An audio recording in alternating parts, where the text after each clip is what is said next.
Welcome to the Star Treatment, the elite Dallas Cowboys podcast.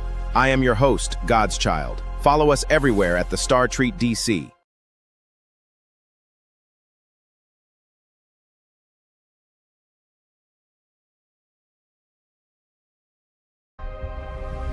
Welcome to the Star Treatment, the elite Dallas Cowboys podcast.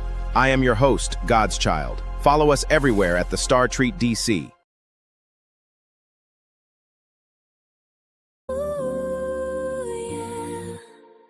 City breathing after dark, leaving our exclusive mark. Tune in for the final scene. Yeah, you know just what I mean. The Star Treatment, late night edition.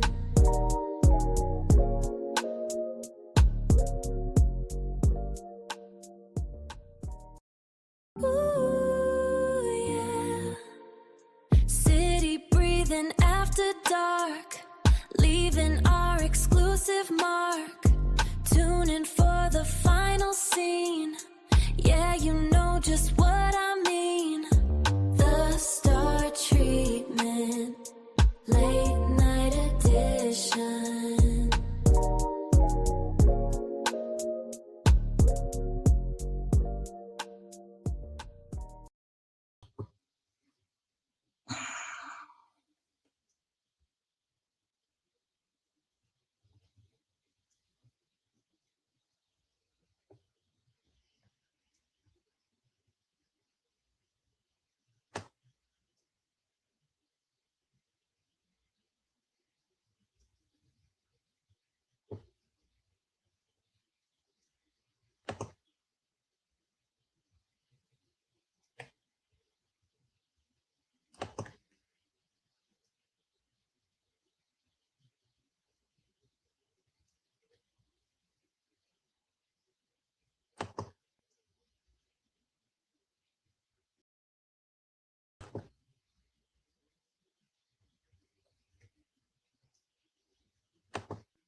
All right, let's go. Let's see.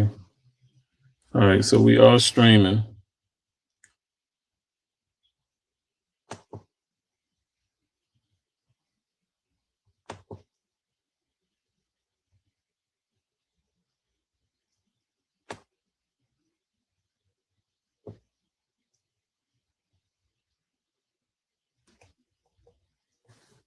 All right, let's see.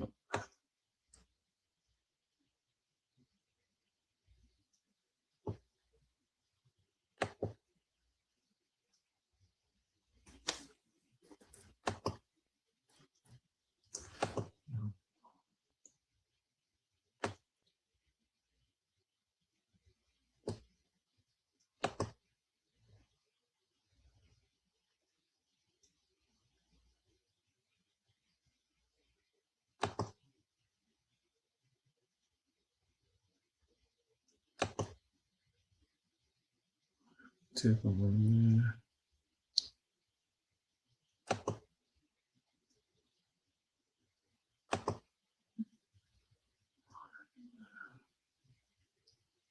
there. I just need.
right, let's get into it. We're gonna go ahead and start the show.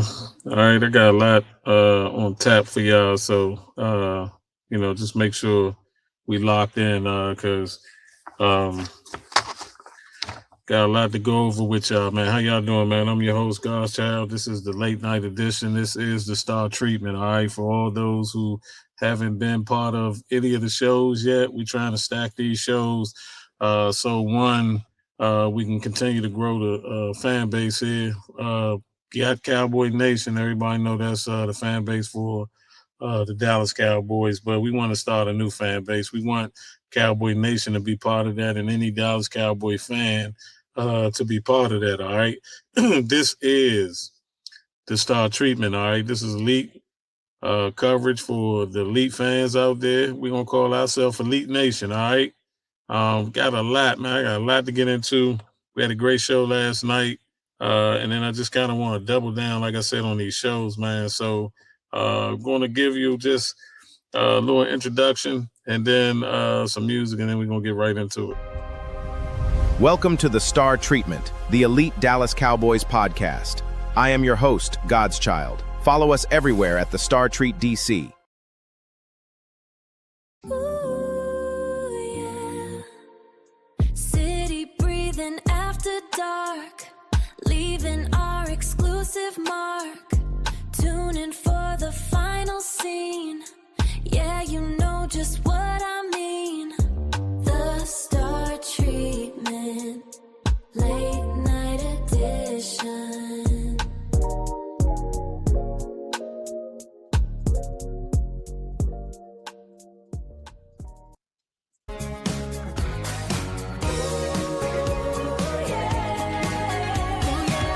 City sleeps, but the screens ignite underneath the neon starlight. You know you're getting the Star Treatment. The Star Treatment, late night edition. All right, baby, let's get into it, all right? So first thing I want to talk about to Elite Nation, all right? This is a Elite Nation sports talk show, man, for the Star Treatment. It's all about everything the Dallas Cowboys. I wanted to get on here especially to kind of double down on what we went over last night. And on my off days, I try to stack these shows. And so we're doing part 3. All right, late night edition, man. So again, I'm always happy to bring the show to you because I always have a nice way that I bring everything together. Got a lot of talking points and some good subjects to talk about, and I always try to maneuver and make sure it's current, and then kind of switch it up and not doing what a lot of these other platforms doing. Not saying that they're not doing it right, because I'm trying to be just like them as far as following things like that. But on the show, man, we're gonna really deep dive into a lot of things with the Dallas Cowboys. So the first thing I want to do, man, is just give you a little intro, all right? So what's up with you, Cowboys Nation? What's up with you, Elite Nation? All right, welcome back to absolutely the best spot for Dallas Cowboy coverage. All right, it's Monday, all right, June 15th, 2026, and we live right now. We out here, man. Everything went down real nice today at Frisco. All right, thermostat was up. It was hot out there, sizzling. Practice field was real nice today. So today we're gonna break down a couple of the blueprints for your 2026 Dallas Cowboys. All right, we're gonna talk about the coach and reload. We're gonna talk about that franchise tag a little bit, maybe some possible deals that can still be made. Sophomore leaps for year 2 with some of the draft picks from last year. And then absolute dogfights been happening with the back end of the roster doing OTAs. And so grab your headphones, lock in, man, because we about to get it, all right? First thing I want to do is just kind of I've been really, really tapped in, man. I've been really listening to a lot of things dealing with the Dallas Cowboys and some things that's going on in camp. I just want to share a couple of things with you, man. So I got some audio that I'm going to queue up, and we're gonna talk about it. All right. First thing I just kind of want to talk about is what they doing, man. I believe they stacking on being able to spread that window out for that and for some of the players that have been there the last 3 to 4, maybe 5 years. Um, just being able to build on top of the trade and then taking those picks and going getting Quinny and demanding that Kenny Clark be in that trade as well, and then having a good offseason, having an even better draft, and then getting the coaching staff in there, CP doing his thing, and hear a little bit about him in OTAs. He was mic'd up, so let you hear a little bit of that. But we're gonna talk about legacy building first and foremost. So we're gonna tap in. I think all greatness starts with this, becoming a family first. Because only football families win championships. Football teams and organizations, it's too hard for them. And that's what I told these young dudes, man. I said, listen, man, you see all those old heads running around here. All we have is our history. All we can do is reminisce about our history. You're on the field right now, put pen to paper. You're writing your history. You right now, every play, every day, in every way, you are out here writing your history. Right well.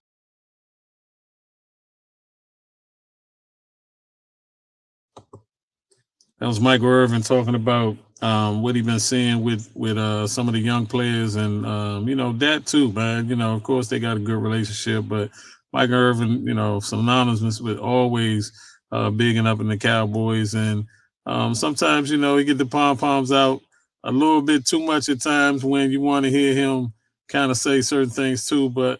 Man, Mike, I love him, man. I love him for what he always been to the Cowboys, what he done for us as an organization, being part of the triplets, being part of a lot of people tell you it was Mike Irvin, the one that stirred the pot and kept everything going as far as the veterans and being a young buck coming in there from Miami, used to winning and having all that swag with him, and being able to be coached by his coach in college and then wear that star and wear it well, man. He the reason we talk about the 88s, when it comes to the wide receivers and things like that. So Mike input reaches a lot, man. A lot of people listen when he talk, and he's not delusional. I mean, he just chooses not to talk about a lot of the negativity stuff. He like to talk about the positives, and he like to be encouraging as well. So, and I appreciate that about Mike. But like you said, man, he was just talking about those young fellas out there and those players, man, is hungry to win. Some of the draft picks coming in. Caleb Downs, man, really grabbing him and talking to him about what it's going to take, man, at this level to carry on with what he done at Ohio State and Alabama, I believe it was. One year, I believe it was there. Just him bringing in his leadership ability and being around great programs and stuff, bringing that to Dallas and putting his work in the film room in the class, and then showing that leadership to the veterans. And the veterans been talking highly about Caleb Downs as well, man, as far as what he been doing with his time as a piece that's going to help the Cowboys become great again. Quinny Williams, Kenny Clark, a lot of those players, man, on the defensive side that are the hogs and the muscle. I've been talking about how Caleb been in just been a rug rat, man, in the film room. A lot of times they're looking for him around the facility.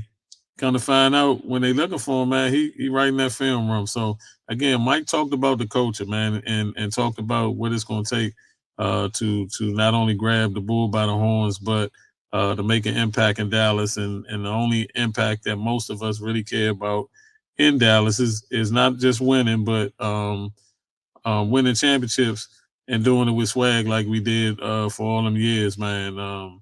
Like I said, when we beat people, we beat the best that it was to beat, and we beat them. We ain't just, edge them out and things like that. We physically beat them on the field and physically won those games when we was hoisting Lombardi trophies back to back to back. So and even going back to them Roger Staubach years and them setting precedents back then as well. So again, he said that they have to take their pen and write their own legacy, and it starts today. So I really like that, man, from Mike talking about that. So I want to talk about first segment, man. Is going to be about the Christian Parker era, right? And so what does that mean? The defense got overhauled. We, like I said yesterday, we could talk about the elephant in the room. Last year, defense was absolutely a disaster, man. Under the previous regime, all right, we wanted to understand where we were going. And we looked at it, the cold hard facts, and it was just none. Nothing came to fruition when it came to the 2025 Dallas Cowboy defense. Man, their ranks was abysmal, man. Scoring defense, they was the highest in the league with giving up 30 points a game. So you had an offense that was providing 30 points a game for you, and then you had a defense that was giving up 30 points a game, man. Tell me, how is it possible for you to have an offense that was that prolific? And again, they want to be better. I'm hearing CD and I'm hearing that, and they say, hey, man, we wasn't the number one offense in the league. We scored a lot of points, but we wasn't the number one offense. I believe you could have been that if defense could have got a couple of stops in each one of them games and give you a couple of more possessions. A couple of more possessions, you could put points on the board. But again, the scoring defense gave up 30 a game. Total defense was 30th in the NFL. Passing defense was 32 in the NFL. And on third down, the down that counts, they was the worst defense in the whole entire NFL on third down. You ain't beating nobody, man, if you can't get off the field on third down. So with that being said, the defense was at a historically underperforming, and just is exactly why the front office pulled the trigger in January 22nd and hired one of the youngest defensive coordinators in the league, Christian Parker. Everybody called him CP. He's one of the youngest defensive coordinators in franchise history. He brings an absolutely championship pedigree to the division from the rival Eagles, and they were sick to their stomach when we snatched them. So, and I just, like I said, I keep harping on this. So many outlets, so many people close to football, and I'm talking about close to good people that got knowledge of Christian Parker, man. He was there when Denver first started to assemble that top defense that they got, and still got. He went over to the Eagles and did his thing there, man. He's been under Fangio. He's been under, I believe it's Vance, and when he was at Denver. He's been under some good defensive coordinators, man. So he bringing his own little flavor to the table. Just to give you his resume, we're going to start from the beginning. In 2013 and 2016, he was the defensive back and recruiting coordinator for Virginia State and Norfolk State. All right, Parker runs a highly modern fluid gap half system is derived from his time being under Vic Fangio. And then in 2017, 2018, he was the defensive analyst at Notre Dame. All right, remember them years when the defense was so good? He was part of that.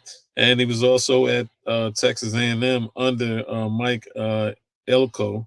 All right. And then in 2019 to 2020, he was the defensive quality coach, control coach in Green Bay under Mike Pettin, who developed developed Jair Alexander. Then 2021, 2023, he was the defensive back coach for the Denver Broncos, where he mentored Patrick Surtain too, the second, and Justin Simmons to all-pro seasons under Christian Parker. So then from there, he was in 2024 to 2025. He was the pass game coordinator and defensive back coach for the Philadelphia Eagles, who won a Super Bowl under him.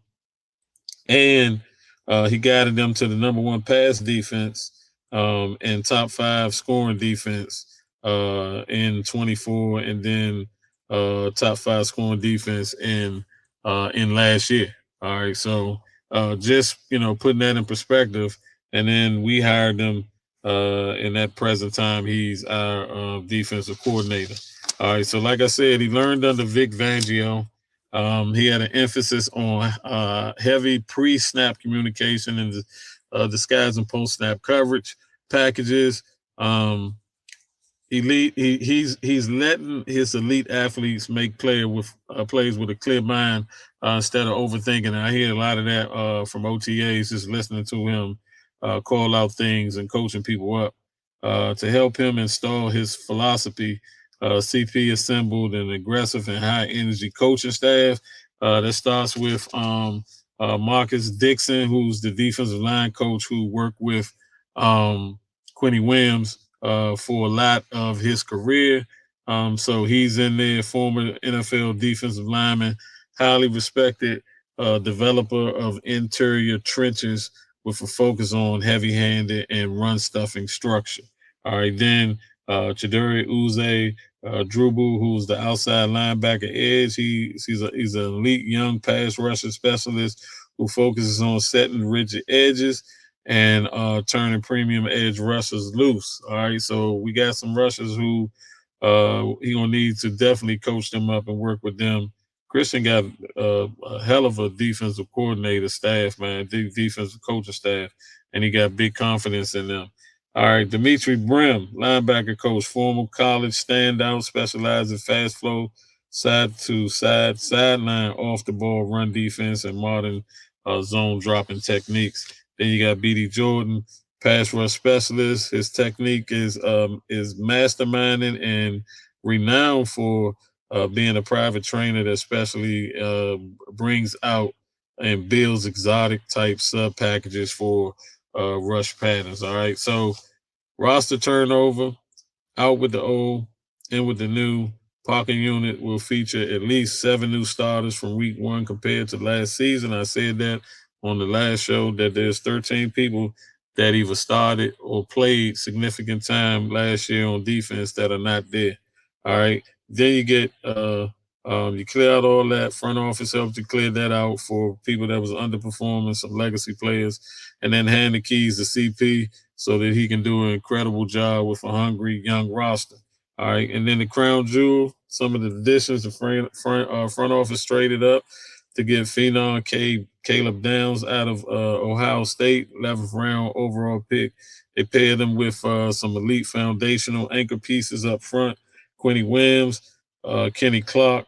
You got a high cap number, but you replace that with high octane energy and speed, and then having that defense being built now on modern spacing and just execution of the scheme. All right. So, man, I could just, go on and on and on, but just want to kind of give a little sound bite right here. Just a little small breaky break, and then we're going to get right back into it. You are listening to The Star Treatment, late night edition. All right. Late night edition. And we talking old Cowboys. City breathing after dark, leaving our exclusive mark. Tune in for the final scene. Yeah, you know just what I mean. The Star Treatment, late night edition.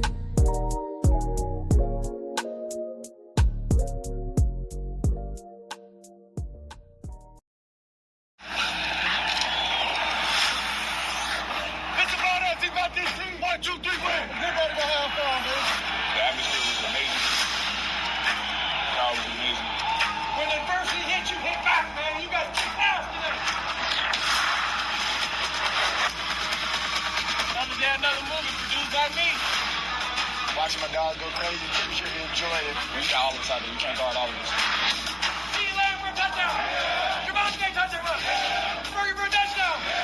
It's a blessing to be out there with those guys. So Lee Taylor, 43 on the way.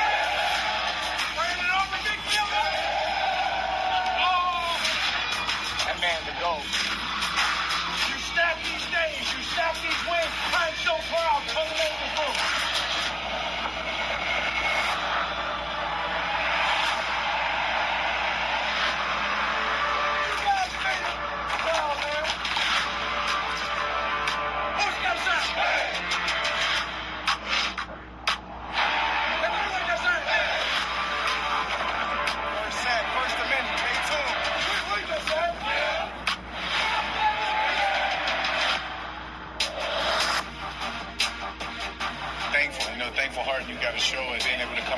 serve others. You can get a hug. Look, hugs go around.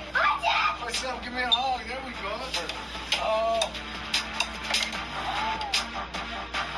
Merry Christmas to all my beautiful people out there. We got Santa in the house.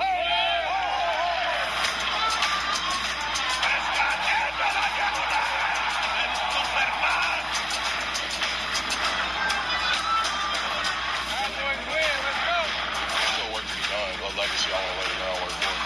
The heartbeat of this football team is different. I will fight with you guys anytime, any place. We can only do so much alone, but together, we're healthy.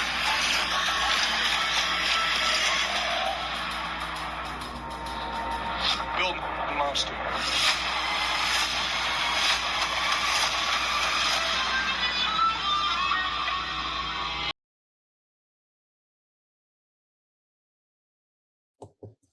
So that was just a little energy from what's been going on in camp.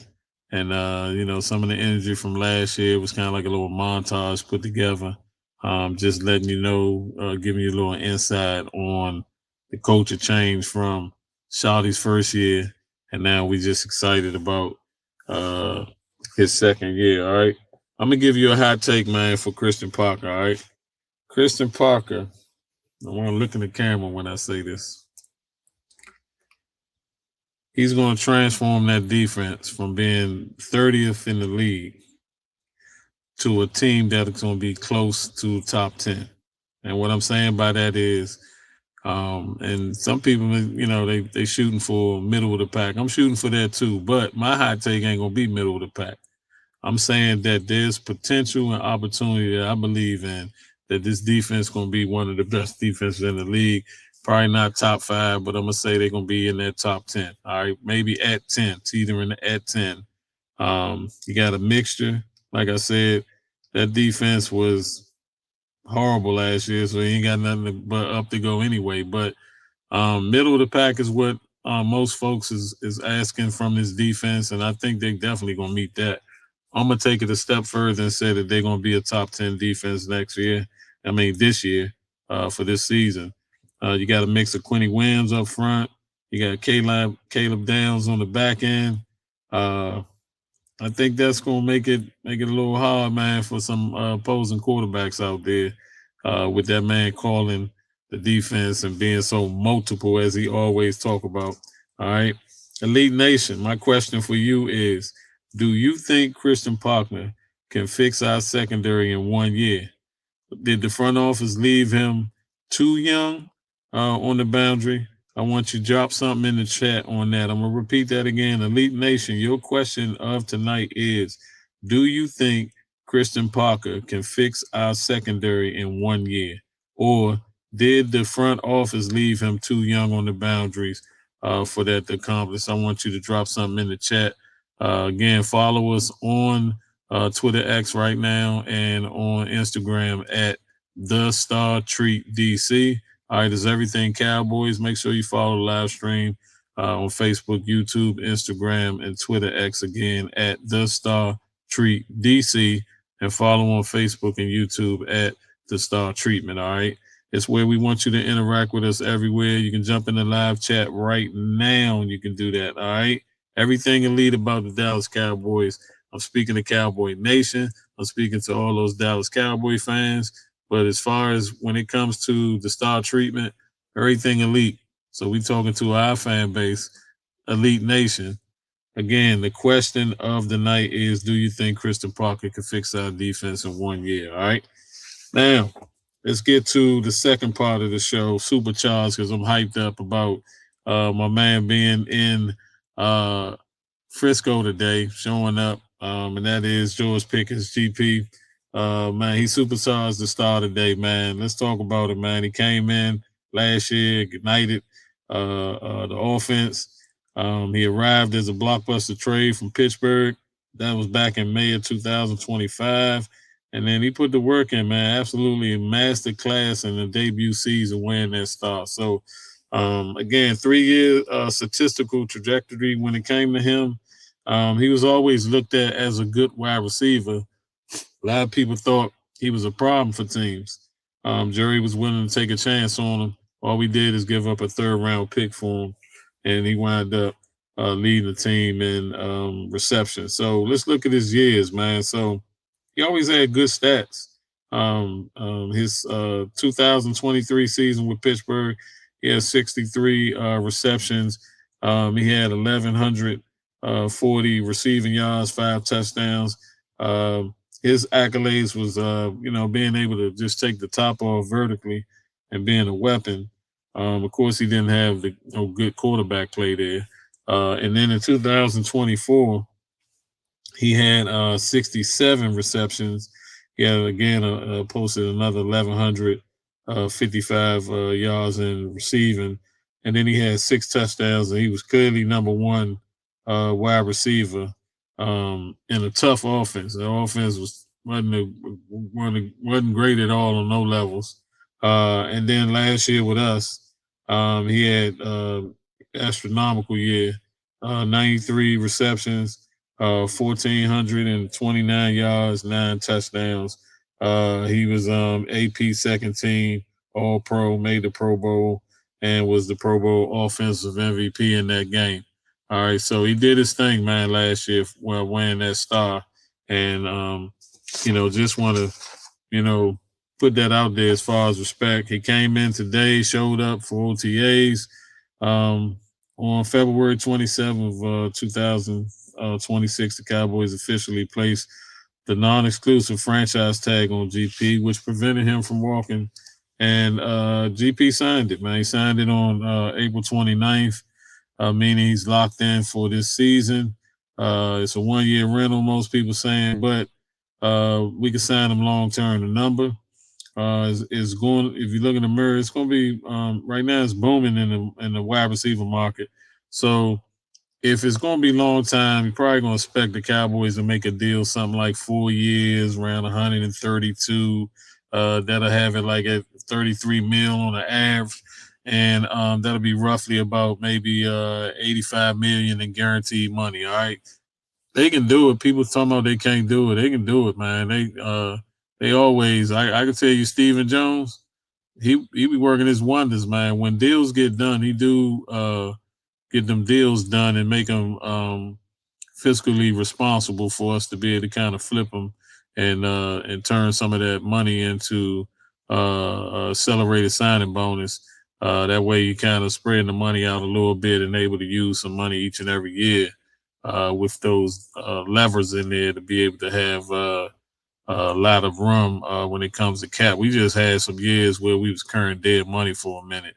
And last year was that year where we kind of was able to kind of get away from some of them contracts. And again, now you're able to have money to play with. And so we went out and took the money and spent it on some good players. And kind of signed some players to some good deals. And so kudos to the Joneses for doing all those things. All right, so what's the benefit mutually for both GP and the Cowboys? So if you look at it from Pickens' standpoint, he just go out and absolutely ball out again with Dak Prescott at the helm and CD on the other side. And I said last night, you got A1 on both sides. You ain't got no A1 or AB. I hear a lot of Cowboy fans talking all crazy, talking about CD is wide receiver 2. I ain't even doing that. I ain't talking silly and stupid like that. No way you can call that man receiver 2, and he one of the top 5 best wide receivers in the league. And he been doing it at a high level. And GP came in and balled out, but you remember CD had missed a game or two with an injury. So his stats was a little down last year, but as far as touchdowns and things like that, his numbers were still up there. With him being able to have single cover matchups, because you got to pick your poison with them, it's going to maximize him as far as being able to get the same production from him, maybe even better. He's always a 50-50 type dude that you can just throw the ball up. He make catches with 2 people on him consistently. So his ability on the big stage is one of the best in the league. So you got him and CD, and then you got Ferguson, and hopefully if Fanoy step up and Kayvon do what he been doing. Some people call Kayvon a trick pony. I like the trick pony that keep stretching that defense and keep running past people in them zones and things like that and being able to get easy touchdowns. Then for Dallas, you just secure arguably one of the most terrifying wide receiver duos in the league. And so doing that, you have both wide receivers. That duo should definitely continue to keep pushing each other, stretching the boundaries of what they could do together. And again, extend the window for Dak Prescott so that give him even more of an ability to be able to dictate. And then if Christian Parker could do his thing on the other side, now you got a defense that can get people off the field and maybe stop them in certain points of the game to get a ball back to that and CD and GP and the running game and let that offensive line do what they've been doing. And man, that's a growing pain for the league if those things can come together that way. All right, so close up, George Pickens walked in on the practice field today and spinning the football and had a massive grin on, and he said, "I'm here to work," and the tag is handled. So now it's about getting that chemistry down with that, and Dad talked about it, and I listened to Shotty talk. I'm gonna let y'all hear a little bit. He talked about talking to him every day, being locked in with him. CD was talking about it. You know, they got a good relationship, and that's just nice, man. So at some point, you know, you're gonna look at it. The league league ain't want to see him walk through the door. They want to see drama, so you ain't get that now. So League Nation, we building something special, right? My other hot take is gonna be George Pickens will outperform his contract last year. I ain't gonna say he's gonna outperform CD, but he's gonna outperform what he did last year, and I believe CD gonna do the same. All right, so you got that, and then you can pretty much command that $135 million I talked about a season. That's just a wrap. You can wrap that up. All right, Elite Nation. Again, my question for you, like I had a question before, if we pay GP that contract, $33 million a year long term alongside CD, you think that's too much cap tied up in two receivers? I want to know on Twitter X right now, man, and on Instagram. I want to know. The question again for Elite Nation is, would you pay GP that $33 million or more in a long-term contract for 4 years, which is going to take that long, and then have him alongside CD? You think that's too much money tied up in two receivers? And I want to know what you think on Twitter X and on Instagram on that question. All right. Now, this the part right here. This is the meat right here. This was something I wanted to tackle. And that is on the third segment, I want to talk about Coach Shotty in year 2. All right. So again, we looked at the man steering the entire ship, Brad Schottenheimer. All right.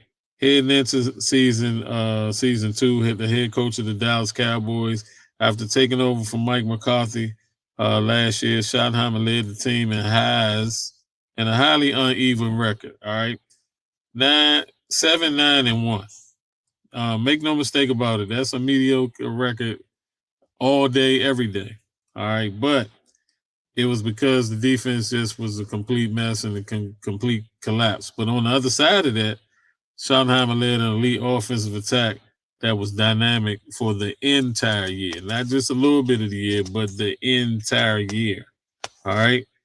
The offense total offense, they was ranked second in the NFL in yards.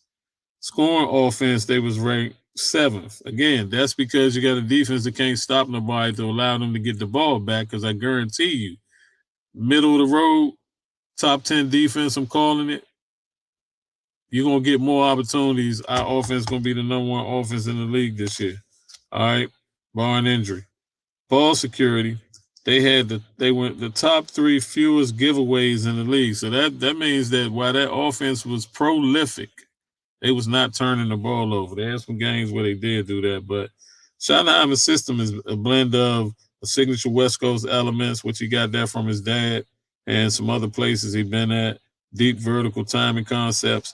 And for the entire year, he was the play caller that was handling the offense. His offensive staff includes some key position specialists that'll push the offensive line, and you've seen improvements.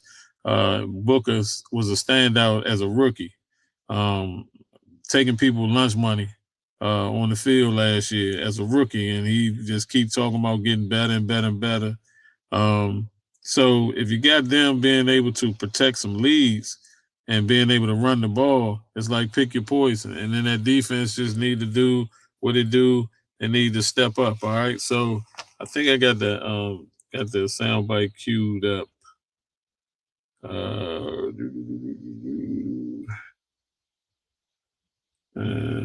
Let me see if it's this one.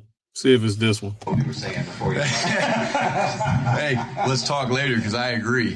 Whatever you guys were saying, I probably agree. Calvin Watkins, Dallas Morning News. You got Sam Howell. You acquired him off season. Obviously, you got Joe. Just how have they been looking? It's very early. How have they been looking so far? Both doing good. You know, like we've talked about, Calvin, this is one of those deals where it's not real football. We're doing way more 7-on-7 than honestly I like to do. Because I don't think it's real football. Quarterbacks like to get maybe not chased, but it's part of the game. And so, but they're both doing good. We're rotating them evenly. The first week was Joe getting most of the twos and Sam mixing in, and this week it's the other way around. But it's going to be a fun competition, and I love how they're pushing each other to be great. Did Joe not do something enough for you to say, going into this year, he's my number 2 guy? Or is it more about you want to create competition? Yeah, I think we're always trying to raise the level and improve the room any chance we get. And we've been very fortunate here, having some really great, young men that are competitors filling those spots, but you're always looking to build as much depth as you can. And a guy like Sam Howell, when you think about it, it's crazy. Sam Howell has more starts than Cooper Rush. Which is, because he started the 1 year at Washington, right? I think the entire year. He's been exposed to been in a lot of different systems, which I think is great for all of us. Clarence Hill, DLLS Cowboys. This little housekeeping to start off. Who's not practicing for the wedding or whatever? Well, I mean, there's lots going on. So I actually have my handy-dandy thing because I knew you were going to ask me. Really what we're dealing with, Duran's doing great, coming off foot. Ezraku's excused today. He's doing great. He's dealing with something personal. Jonathan Mingo's got a groin strain. He'll be limited mocks and walkthroughs that you guys don't see. Jalen Thompson's dealing with a little minor pec strain, nothing crazy. And then I'll let you guys know Matt Hennessy is having neck surgery today. He had a disc issue that showed up, and more than likely, no timetable, but more than likely probably PUP guy for us. Oh, is someone here or not here? He's here. Yeah, he's here, yeah. I mean, you got time for a honeymoon. I mean, the wedding's fine, but the honeymoon can wait a couple weeks, right? Pickens is not here, right? Yeah, no. You talked about competition, and you certainly talked about competition back to quarterback. What does that look like at left tackle? Is it open competition? Are they alternating reps like they're doing it back at quarterback, or is it Tyler to lose? No, same thing. So week 1 was Tyler Guyton with the ones, and then week 2 actually started in phase 2. So this week I think Tyler's back. Tyler Guyton's back with the ones this week, but it's been a full week. What we're trying to do this year a little different. I think it's better.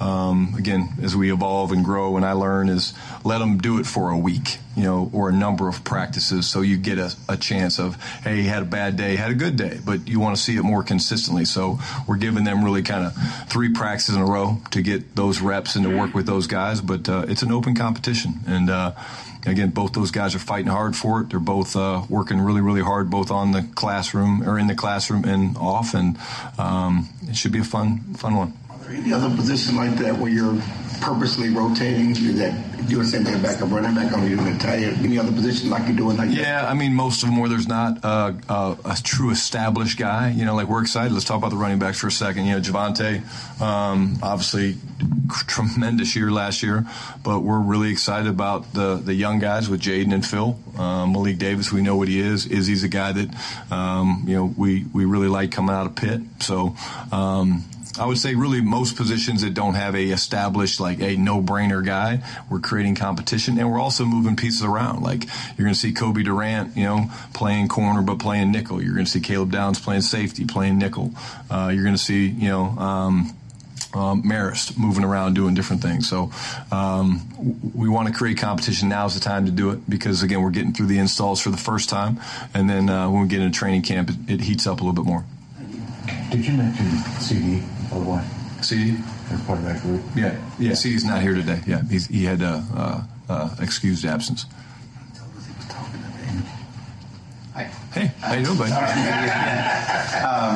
A quick Pickens question. Yep. Obviously, he's not been around next week if he's here for the mini camp. Do you anticipate limiting his work just because you don't know where he's been or what he's been doing exactly? Yeah, we'll be smart. I have no questions. He's working, but what you don't want to do is put a guy in here that you don't know exactly where he's at, Todd, because let's be honest, we don't truly know how much running he's doing, and he's obviously a great athlete, but we'll be smart, but there's plenty of things he can do from the mocks to the walkthroughs and get him back into the system. But again, if we're cautious, it's just because we want to be cautious. It's not because we don't think he's not working. We think he's putting in the work and preparing to have a hell of a year.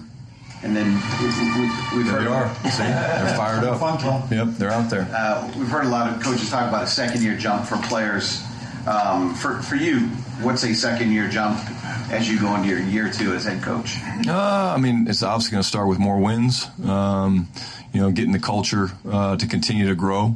Like I said, I think in one of the deals this year, the culture has been really fun to create because you got a lot of new faces, and we certainly weren't expecting as many changes on the defensive staff that we ended up making. But I'm excited about the culture. But at the end of the day, it's going to come down to wins and losses. I feel much more comfortable in year two. I think I've got my hands around more of the things that I want to, and I've also been able to really do a after action report on myself and making little tweaks throughout, and just much more comfortable. What are some of those things you've gotten your hands around more, do you think? Well, being more involved in the defense early on, that's a big one. Being more involved in special teams, being really the head coach and in charge of all three phases, and having a handle of that. I think, the personnel side of it has been good for me to dive back into the 3-4 world. And then practice schedules, meetings. I'm a big guy on don't rinse and repeat, and try to change things up. But we'll make some adjustments to some of the practice schedules we do for training camp and things like that. Some of our daily schedule, and even the way we practice during the season. So all those things have come from me doing after action reports of myself, but also talking to some of my peers and asking them how they do it. Guys have been doing it for a number of years, and I've been fortunate to have.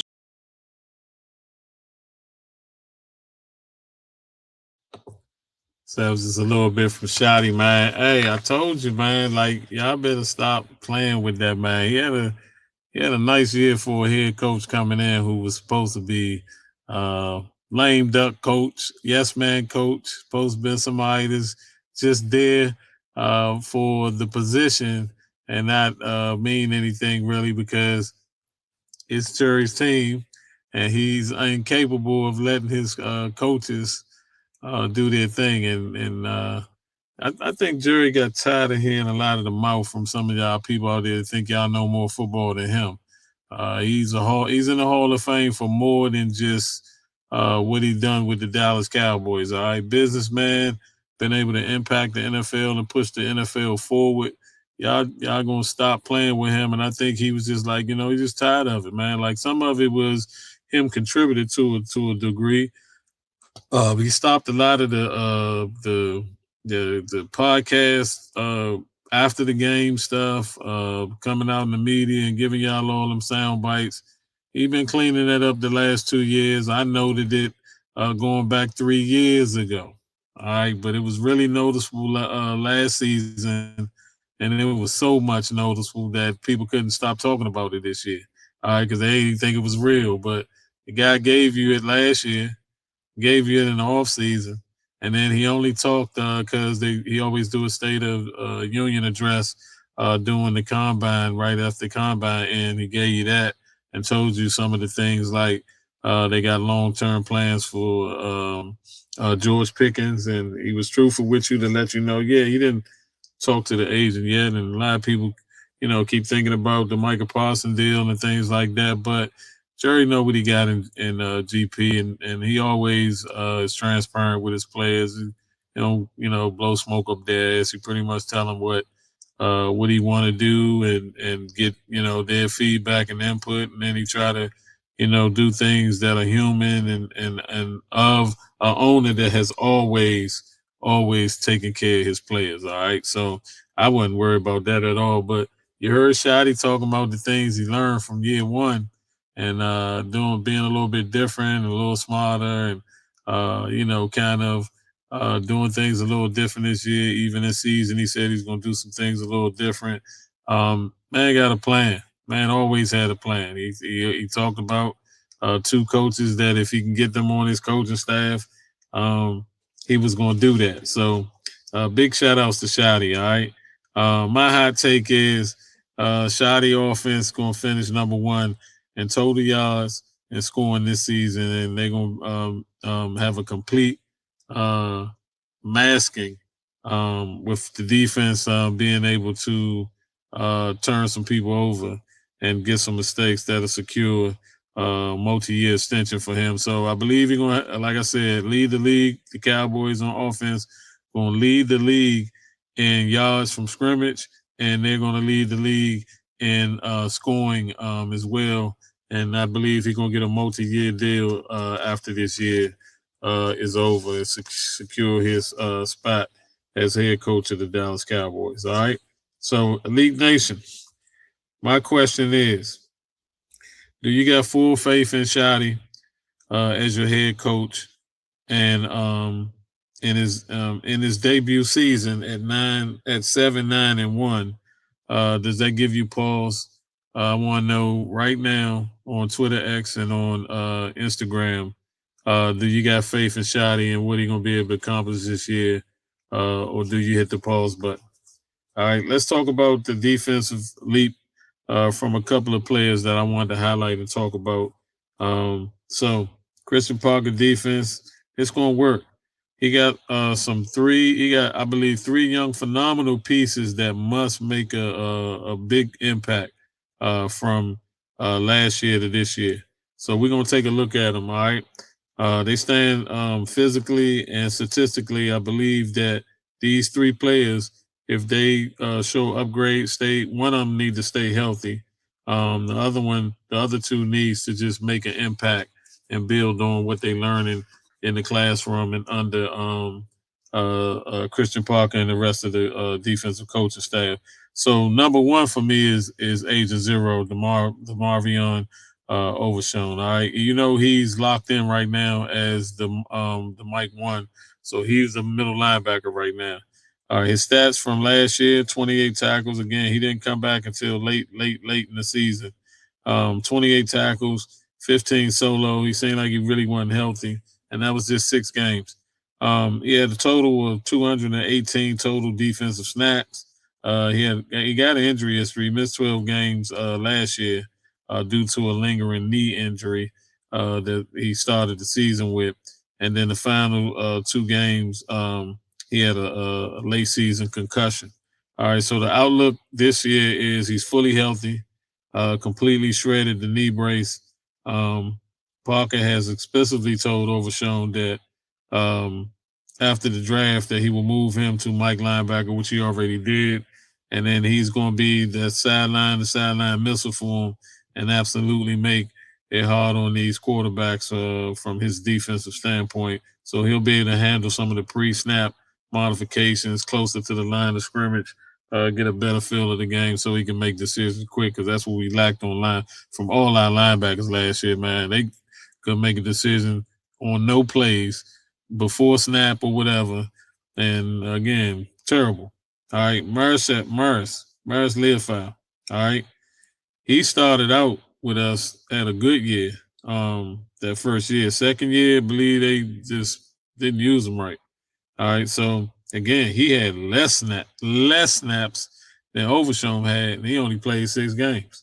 All right, he had 200 snaps, 16 solo tackles, 6 pressures, and 1 sack. injury history is mostly health been it's been rotational. So it's not like he was had any healthy problems. He just wasn't in the rotation. All right, and that was in his rookie year when they had a schematic change, and you know what it was. His defensive game was terrible, but he had solid PFF grades for run defense. But he just struggled in coverage a little bit. His PFF grade was 28.5, and I just think that was because he just was unsure of himself, being taken out so much that he couldn't get a feel of the game a lot of times. So the outlook for him in this year is going to be that he's going to take heavy rotation as the wheel. CP already told him he's going to use him as just a raw downhill power, plug in internal run lanes, just tear it up. Take over those gaps in his half system setup. The third player that I wanted to highlight was Siobhan Revel Jr., the quarterback. Last year he showed some flashes, but again he was extensive on the boundary on snaps. In the 17 Christmas Day thrill against Washington, he finished with a rookie campaign of 35.2 PFF grade across limited action. Again, he has a history of injury. That's why he fell to the third round out of East Carolina, while he was touted to be one of the best corners in that same draft. All right. He was rehabbing a collegiate AC tear that he suffered in September of 2024. Dallas still drafted him, brought him along slow. Last year, he didn't see the field until I think it was like game 8 or 9. And then that was when they kind of said, all right, we want to see what you can do. So he still had a little bit of lingering issues from the injury. He flashed a lot of elite and lateral mobility with length and everything to be able to defend that sideline. And then that'll be opposite of Deron Bland, which they've been practicing together in OTA. So, visually, you got Overshown talking to reporters post-practice, hyped up, just got married and everything, sweat dripping on his face, looking a little bigger in the upper body. And he said CP came up to him, met him right after the draft and said, "You my Mike." And that was CP coming right up. So you're going to run the show, he told him. It's going to be a lot of traffic to play through. But you'll be closer to the ball to make a play on every play, and that's something that Overshown said he loved. So my hot take is going to be that Demarion Overshown, he'll have over 100 tackles this year, and he'll notch about 5 sacks, and that'll make him a Pro Bowler, starting at Mike for Christian Parker and his defense. So my question for Elite Nation is, which of these 3 young players will have the most crucial success in Christian Parker defense? Will it be Overshown? Will it be Learfowl? Or will it be Revel Jr.? Again, I'm asking you. Hot take for Elite Nation tonight. The question is, which of these young players on defense will make the most crucial success this year? Will it be Overshown? Will it be Learfowl? Or will it be Revel Jr.? All right. My 5th segment, I want to talk about a couple of players who we picked up in the undrafted free agency after the draft.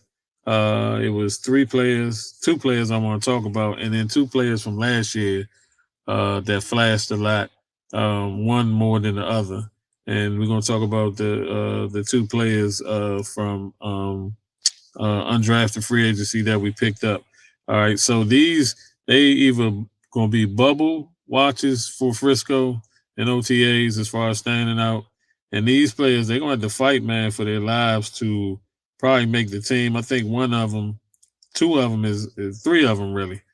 I think 3 of them, 2 of them for sure, I think going to make an impact. One, he was in the doghouse last year, but listening to him talk this year, interviews and stuff like that, sound like a different player. And then Anthony Smith, who was a standout in college. Small college, though, but he was a standout. He needed to make an impact, too. So we're going to talk about the players that specifically going to be on the bubble.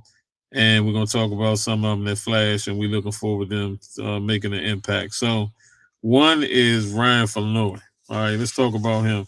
So last year, the year before, he was our 2024 pick. He flashed with plays, making plays deep downfield, being able to stretch the defense. Late in 2025, he averaged about 36.9, so that's about 40 yards a game over active weeks.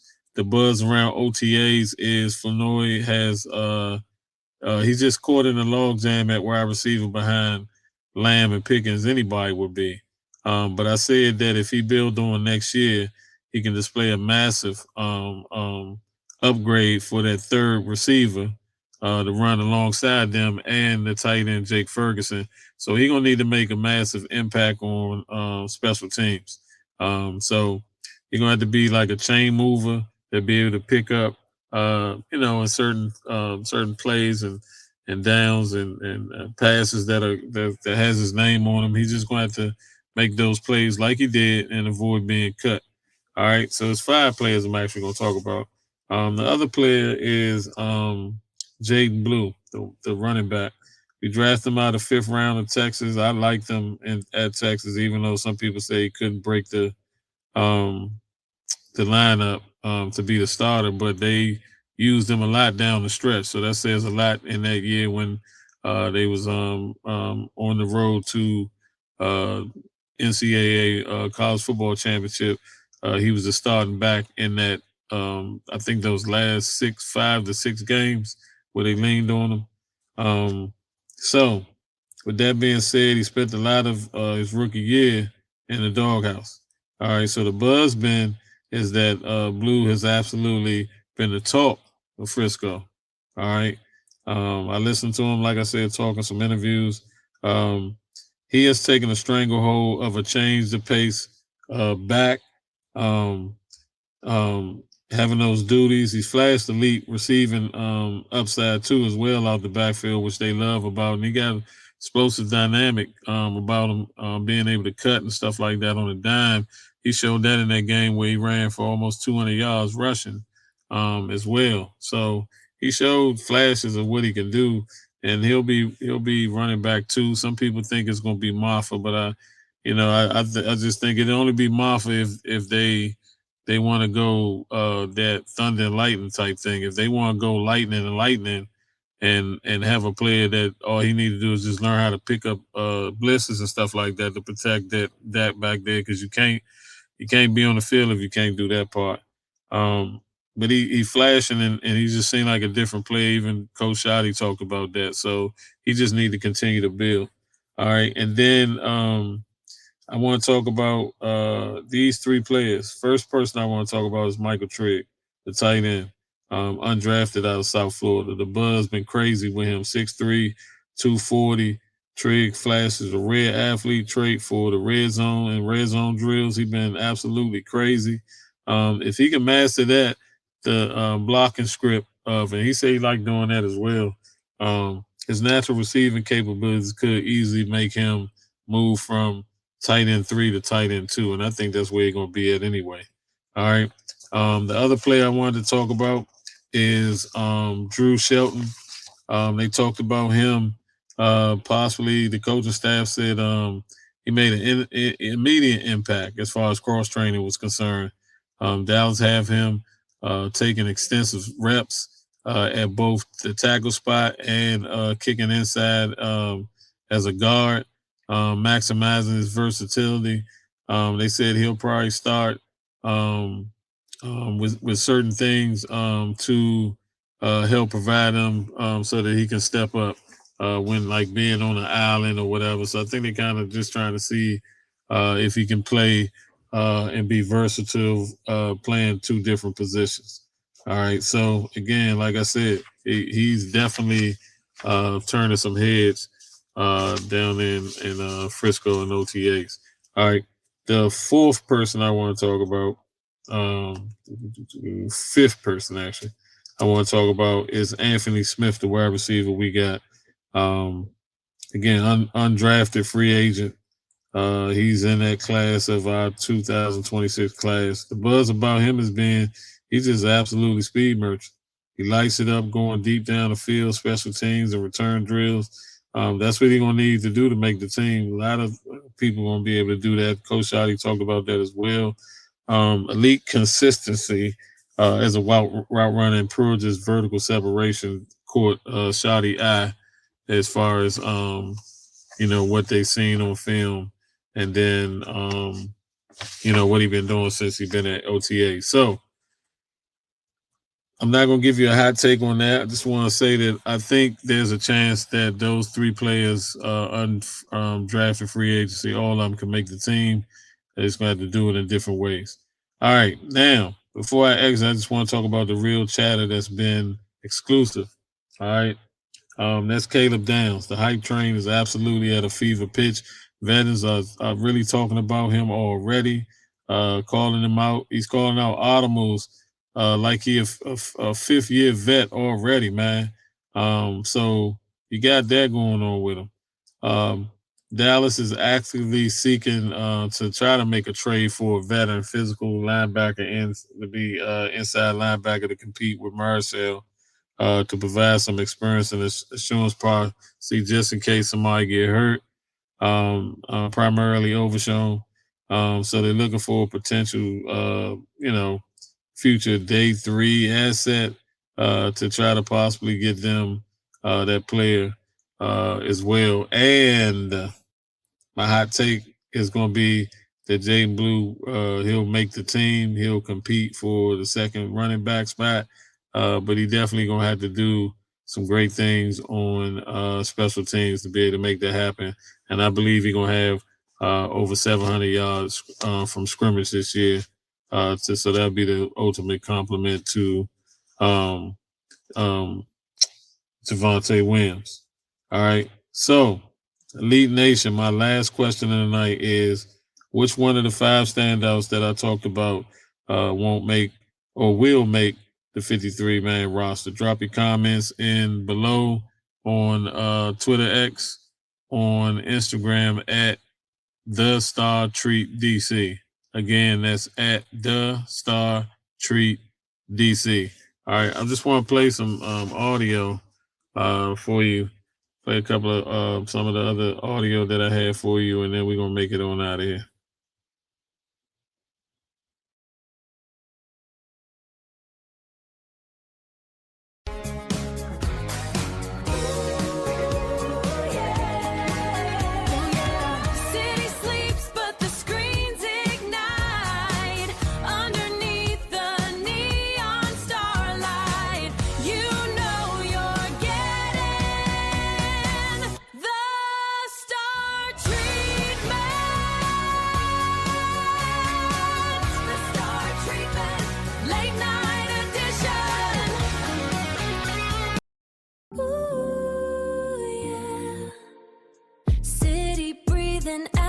Dark, leaving our exclusive mark.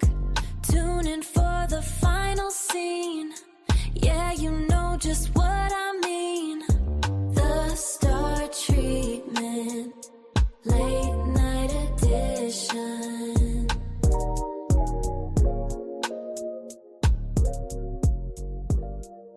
Follow at the Star Treat DC again.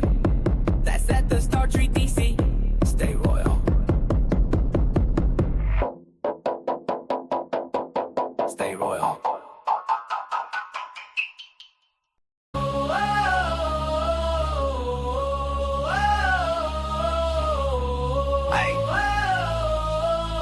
They thought we was finished when 11 walked out. Kenny in the middle. James Houston cleaning the house. Bland on the boundary, Rebel on the rise. New era defensive, open up your eyes. Doomsday reloaded, we ain't banned. We ain't break. 11 dudes flying. Bring whatever you make. Hey, yo, wind the chop. Digging up pocket. Scanning the field. 2-1 receivers, that's a wax seal deal. CD on the slot, Pickens on the boundary. Pick your poison, defense. Ain't no recovery. Star to star, gold all on them. Throw it up. A1's coming down with it.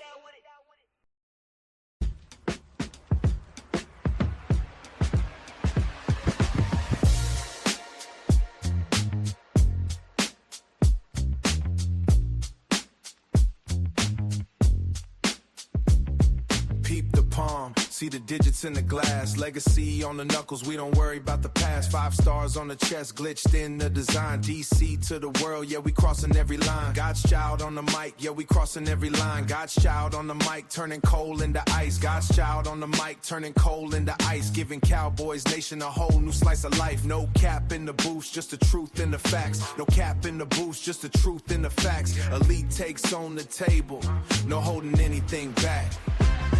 Get that real start treatment, May 20th if we lock in. 12 p.m. on the clock, the winning streak begins. Stay hip, stay connected, join the broadcast on the link. We the elite of the nation, faster than you can blink. The Star Treat DC, yeah, that's the handle, that's the crew. Bringing 5 rings of proof and a vision that's brand new. Navy blue and the gold, yeah, that's the color of the blood. From the turf to the booth, we rising up out the mud. Iced out pendant swinging, shining like the sun. May 29th at 12, yeah, the work has just begun. Exclusive coverage, top tier minds in the room. Clearing out the competition, hear the rumble and the boom. Elite Dallas Cowboys, yeah, the name says it all. When you dealing with the stars, you never gonna fall. Get that real start treatment, May 20th if we lock in. 12 p.m. on the clock, the winning streak begins. Stay hip, stay connected, join the broadcast on the link. We the elite of the nation, faster than you can blink. The Star Treat DC, yeah, that's the handle, that's the crew. Bringing 5 rings of proof and a vision that's brand new. 5 rings, 1 show, the elite. You heard the stats, you know the history. Now witness the future. Set your reminders, we waiting on you. Get that real start treatment, May 20th if we lock in. 12 p.m. on the clock, the winning streak begins. Stay hip, stay connected, join the broadcast on the link. We the elite of the nation, faster than you can blink. The Star Treat DC, yeah, that's the handle, that's the crew. Bringing 5 rings of proof and a vision that's brand new. Hey, the Star Treat DC, we out. May 29th, don't be late. When you get to year 11 of this stuff, and it's like, how do you find a motivation, or like, okay, this is still an important time of year?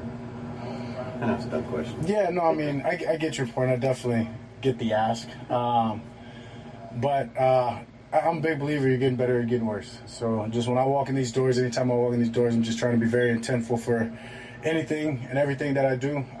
Obviously, as you said, being this far in, not only just me, obviously leading the other guys, making sure they understand just how valuable these reps are, how valuable it is, just us getting to be around each other this time of the year, invest in each other, investing in our brotherhood and the culture and everything that we're trying to build. This is the time of the year that we're going to get to hang around outside of the facility together the most. So when I come in, it's just that. It's enjoying the guys in the locker room. It's getting to really know, obviously, all the new guys, the young rookies, while building a culture and a brotherhood. And then anytime we're in the weight room meetings, it's the same old, just being intentful, making sure that I'm getting better, and in every aspect and with whatever is at that moment. Even though he's not here, you said you've had some throwing sessions with George. How have those throwing sessions been? Yeah, I mean, they were early in the offseason, but they were great. George is George.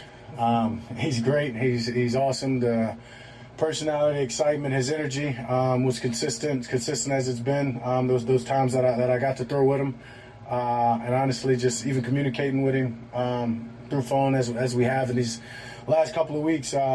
Yeah, George is great. I'm excited about where he's going to be. I'm excited about when he gets in and the work that we're going to have to build off of. But yeah, George is George, and he's fine. What's the early off season? I mean, February, March. I don't even know what today is, brother. It's June. It's flying by. It's flying by. Probably March, maybe even April, maybe early April. How many sessions did y'all have? Few, two to three, something like that. Yeah. Do you expect it next week, or have you had any conversations about that?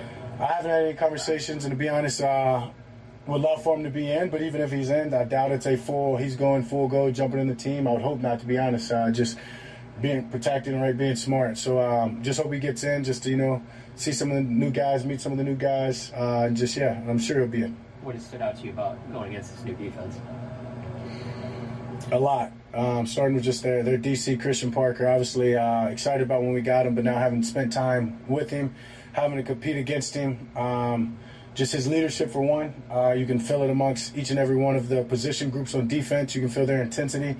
Probably just going against them, their communication. You know, when we motion or we make moves or calls, they're as loud as we are. They're echoing. And just a defense that communicates loud, usually a defense that's sound. So just excited about that. They've already made it hard on me. They've already made some of these practices very competitive, and the trash talking, the energy has been high. It's iron sharpens iron already, and I can tell you it's only going to get better. Camp's going to be fun, and we're going to make it tough on each other best we can. Dak, Ryan Flynn came on a little bit more last year towards the end. What have you seen from him, and what's his next step in getting more incorporated into the offense? Becoming a big-time guy. I mean, I think it's been beneficial for him, just one, having the year he had, but then getting in this offseason and not having GP here, and then even days, right, where maybe C's not here. He's the one guy in a sense, and for him to get in there to take those reps, him to be in a primary role and has shown up each and every day with the right energy, but making plays out there, becoming a leader, becoming a vocal guy. I expect big things for him, but that's just who Flo is. The QB room has changed again. How competitive is that competition with Joe and Sam behind you right now? Yeah, competitive. I mean, they're switching it out, right? I'm pretty sure it's an even rep count. From the moment Sam's got here, and obviously we promote competition on every which way, and that's why I tell those guys they should be competing to push me as well. So that's the culture in the room we're creating. We're brothers through it all, but we're going to push each other, and we're going to try to get the best out of each other by bringing our best each day. And so it's been exciting. It's been a great room. I'm excited for both of those two, and love the way that they're competing. What's different about Coach Schottenheimer in year two? A lot. I mean, honestly, I think that would be. It's hard to say this early. I think as a year one guy, and he even alluded to it. He wanted to be the main voice, making sure he's kind of the only voice, and he was. To now, he's still the voice, but he's given the players and this culture that we're building, and encouraging some of these other guys, these leaders, to step up and creating more leaders and more on a. More ownership, I guess you can say, like from the players, and we're feeling that, whether it be our leadership council, whether it just be in our individual rooms. He's promoting guys to speak up, all ages, and guys have really taken on to that, and it's been fun watching guys step up into these roles and help grow this culture. What's different about this offseason for you? Have you slipped up a little bit? You ask me that every offseason. Every offseason. It's the black. It's the black. I've been had the six-pack. I don't know where you've been. I had the six-pack. But no, not really. No, not really. Nobody changed at all. Just piggybacking on what you did last year. Piggybacking on what I've been, yeah.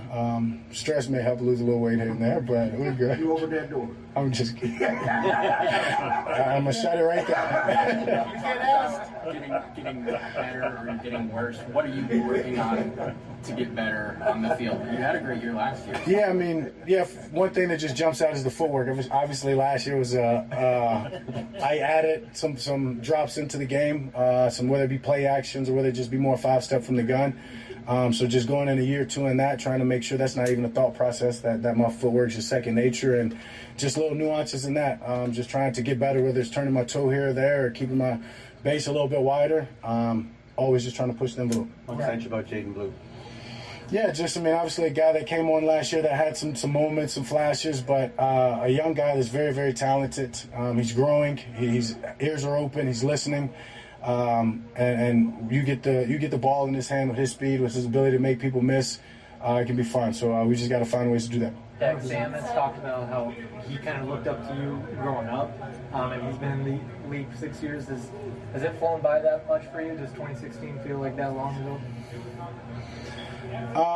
Kind of both. It feels like yesterday at times, and then we're watching cut-ups or clips from, maybe plays back then, and I look at myself and realize, like, the way I even look to Clarence's point or the way that I'm playing the game, it feels like a long time ago from that standpoint. And so, as I was saying, I'm just trying to be intentful every time that I come in here and making sure I give all these young guys every lesson that I've learned on and off the field to make sure that they can get through them as they come up in their life faster. Be intentful about everything we do. I let them know, and you're going into year 11. Like, you're still going to see me taking those, being diligent to the atoms. You're going to still see me finishing after rep. And the point being is, if I'm doing it, everybody should do it. And that's the way to make it in this league. Control what you can control, and just trying to be an example for that for all these young guys. And yeah, I mean, I've had teammates now tell me, Tyler Guyton loves to tell me that he was in middle school, when I was playing. And so I was watching you in middle school. So now I'm getting reminded often of what everybody was doing 10 years ago. What do you think of the Rams' moves this offseason? When they get Myles Garrett and they give the quarterback $50 million, what do you think about what they're trying to do over there? We're trying to win, so are we. It's different ways to do it for everybody, different strokes, different folks. Obviously, that's a hell of an add Myles Garrett, but they let go of a hell of a player too. So it's great for them, obviously, but we got to take care of ourselves here. This is way too early to be looking left or right or around the block at what somebody's doing. This is the most important time for us to worry about us, and then we can worry about the Rams when we play them, or in preseason if we scrimmage them. You mentioned the young guys. What have you liked about this rookie class and how they've attacked becoming pros in the NFL? Yeah, very, very mature rookie class. I don't know if it's a part of, just the age, right? Just being blunt, the guys are coming in much older than they were in the past or have in the past, and have a lot more experience, and so you feel that. You can feel they're not the young 19-year-olds or whatever it is, or just trying to learn. They're coming in, they understand that there's a way here. These guys have been managing money. They've been doing a lot of the pro things now for a couple of years. So I credit them. They've come in with the right mindset, with the idea to listen, to earn my respect. But at the same time, I've got to go and put stuff on the field to make sure that I can impact and help this team. And every one of them. Credit Caleb and Malachi, obviously being the first round of those. The first rounders usually kind of, called the leaders of that group, but I can tell you there's a lot of gems in that group, whether it just be talent or whether it be personality and men, and they're going to help this team. Caleb, what do you see from him when you talk about what he's shown you? Yeah, true young pro. Super, super excited for him. Young career, long career ahead of him. Could talk about him honestly all day. I've got now a chance to spend some time with him here, golfed with him outside the facility. He's wired the right way. I'm super excited for him to be on that defense, to lead that defense, not just the defense, this team. He's a good example of pretty much that whole class, that whole rookie class, and they all follow his lead to that extent. And impressed, very impressed. Pretty good. I was impressed there. Did he beat you? He beat me. He beat me. He did. Do you feel like Bowman?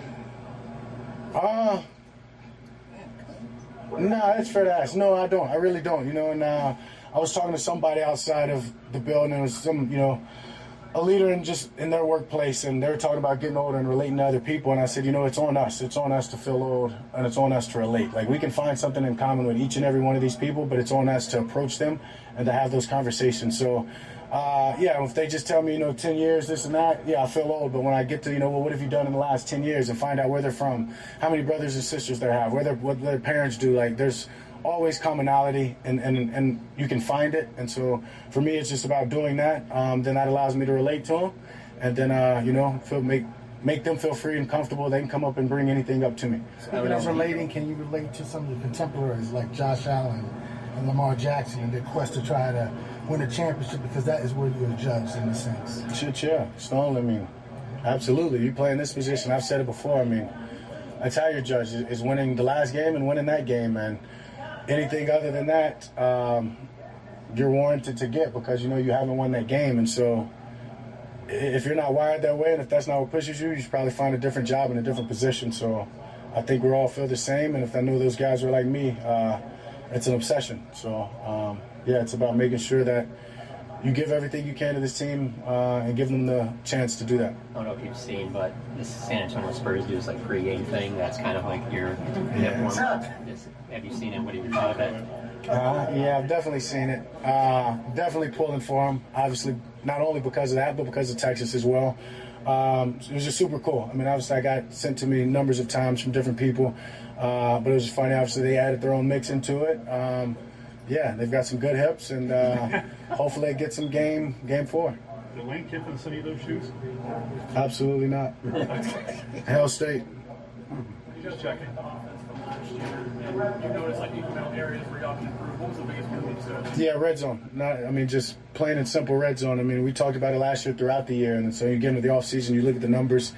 I don't remember exactly what it was, but one of them we were, I think, 30th in some red zone ranking, and that's just unacceptable, especially with the players we have, the talent we have, the coaches we have, the schemers. So that was put on notice for everybody, the whole unit, and we're all pushing not only get better in that, but as you said, every aspect. But that's a place that you have to get better at. Overshawn said that he has wanted to be a Mike linebacker since his rookie year. How do you see him in that role? How do you see him being successful? Yeah, I mean, one is the guy he is, the personality, the way that he's wired. He wants to command. He wants to make the calls. He wants to put everybody in the right spot. And so, I mean, it's very, very fitting. I mean, obviously, he's a locker mate next to mine, and you feel his aura. You understand how people see him. People relate to him. He influences people, not just the linebackers, not just defense, but across the team. And I think that's a hell of a position for him. Obviously, his speed. He can go sideline to sideline. He's a smart player. I'm super excited for him. One more. What's the makeup of the best Mike linebackers you've played against? Knowledge. I mean, I just think about, practicing against Sean Lee for years, playing against Luke Kuechly. Obviously, Fred Warner's a hell of a player. A lot of times they have an idea of what's going on, a pretty good idea of what's going on before the ball snap, whether it be the formation, whether it be something that some players given up on film, but they're usually film junkies. They're super smart. They're the quarterbacks of the defense, and you can feel it from them communicating, them making their calls, getting people in place, and then always being around the ball. 808 thump. Hey, Elite Nation. If you ain't following yet, what we doing? It's the Star Treatment, where Big D's new era get the royal welcome. Hit that follow button at the Star Treat DC. THE Star Treat DC. Again, that's at the Star Treat DC. Drop a star in the comments, slide in the DMs. Tell a friend to tell a friend we moving as a team. Godchild signing on. Stay royal. Elite Nation. All right, man. You listen to the leader of the team, Dak Prescott, talk about just trying to get better in year, I believe, 11 for him, trying to get better at his position, and then letting it start with him and setting the tone so that everybody else can follow his lead. All right, so a lot of good things, man, from the sound bites. I hope you appreciate it. I had 2 on here, kind of went an extra 30 minutes over because I wanted to make sure that the content and everything that was put together today was talked about on the show. Those 2 sound bites, I'll just save them for the next show. All right, make sure that you follow us again on the social medias, on Twitter X, on TikTok, and on Instagram at The Star Treat DC, the Star Treatment Podcast, everything elite to Elite Nation.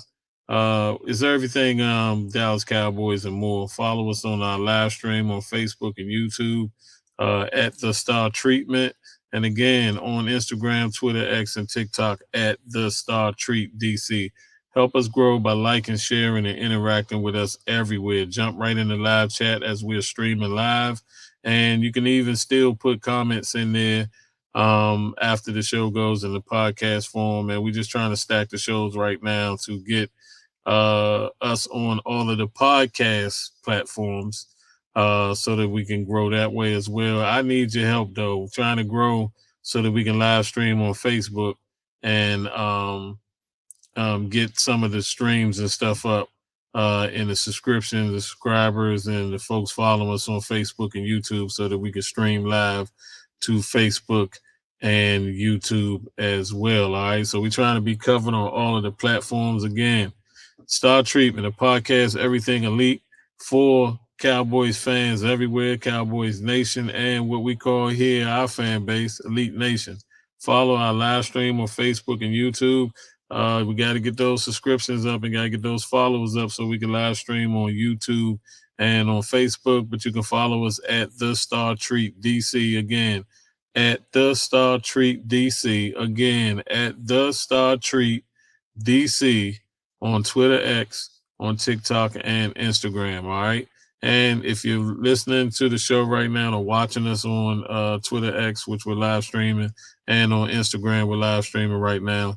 We're trying to get those followers up on Twitter X. Just scan that QR code in the corner right there. It'll take you straight to our Twitter X account, and you can just follow us back that way. We always keep a link in there for our live stream. So anytime we live stream, you just click that link on all of our social networks. All right.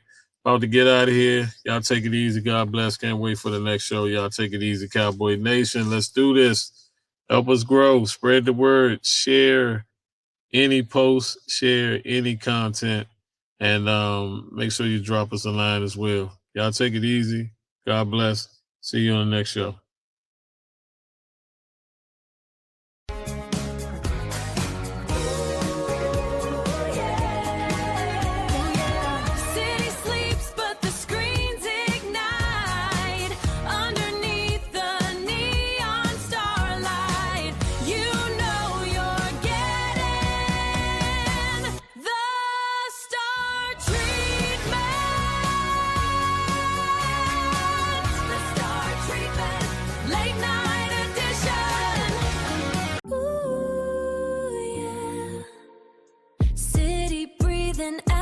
Dark, leaving our exclusive mark.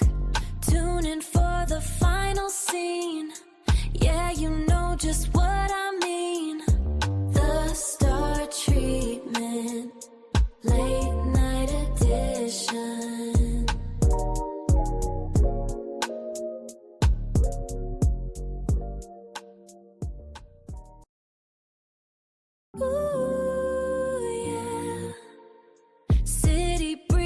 After dark, leaving our exclusive mark. Tune in for the final scene. Yeah, you know just what I mean. The Star Treatment, late night edition.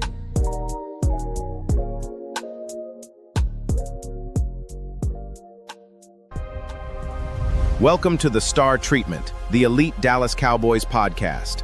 I am your host, God's Child. Follow us everywhere at the Star Treat DC.